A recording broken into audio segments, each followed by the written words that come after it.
So now what are the uses of ethylene? So ethylene can be used for fruit ripening. So there are many plants in which there is ripening of the fruits, which is very much important for the harvesting process. So ethylene promotes ripening in some of the fruits, and those fruits are called as climacteric fruits. Now, what are climacteric fruits? There are two types of fruits. You can call one as climacteric fruits, the other one as non-climacteric fruits. So those fruits which will suddenly ripen. That means for the first 5 days you won't find any change in their color, but suddenly overnight or suddenly within 2 days you will find the fruit is completely ripe, and it is so ripe that it will become awkward in taste and you have to throw such fruit. That means a sudden quick increase in the rate of ripening is because of too much of ethylene produced, as well as because of sudden increase in the rate of the respiration. When you say respiration, that means the fruit is trying to utilize the components of fruit which we are looking for. So the sugars will start getting burned and the fruit taste will start changing. It will become more acidic or a tarnished type of fruit, and you will feel like throwing those fruits. So such fruits will have a very small shelf life. Now there are fruits like tomatoes, we have banana, mango, pear, peach, plum. These all fruits are climacteric fruits, and when you say like for example all citrus fruits, what you call as orange, citrus, grape, pineapple, strawberry, watermelon, cherries, these fruits are non-climacteric fruits. So the ripening of the fruit in climacteric fruits is also controlled by ethylene. Ethylene also has a role in flowering, which I was talking about few minutes back, that ethylene resembles auxin and cytokinin in promoting female effect in the flowers. For example, when cannabis plant is sprayed with ethylene, so what will happen then? When a cannabis plant, now we all know cannabis plant is unisexual, or better to say dioecious. So one cannabis plant will be male, one cannabis plant will be female.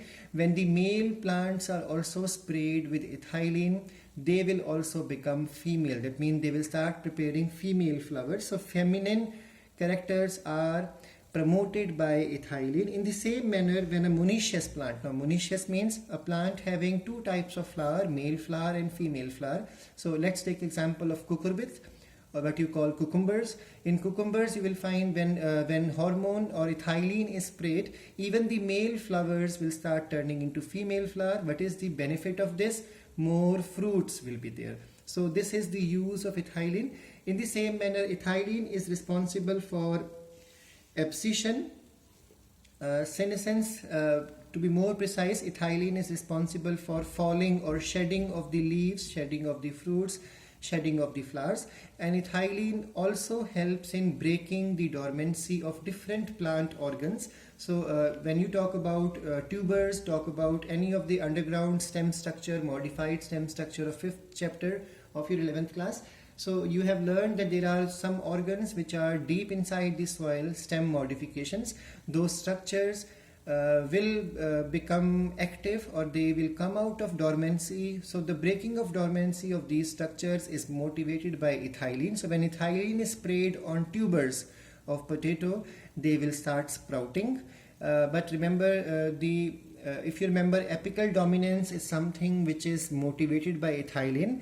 So the lateral buds will not break from their dormancy, because what is apical dominance? Apical dominance will motivate more dormancy of lateral buds. So except for lateral buds, ethylene will cause breaking of dormancy of all other buds as well as all other plant organs, underground plant organs, which are perinating structures. So these are the effects of ethylene in plants.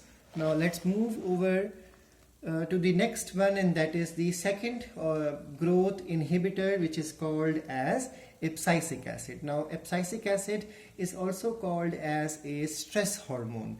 Now why stress hormone? Because it has been found that whenever there is a plant is facing with an extreme condition, like for example water in the environment is finished. It's completely dry air, as well as the soil in the pot is also dry. In that situation, you will find the plant will release a hormone which is called as abscisic acid, responsible for making the plant somehow survive through the awkward conditions or stressful condition. That's why this hormone, which has been found to be involved in survival during the stressful condition, is called as stress hormone.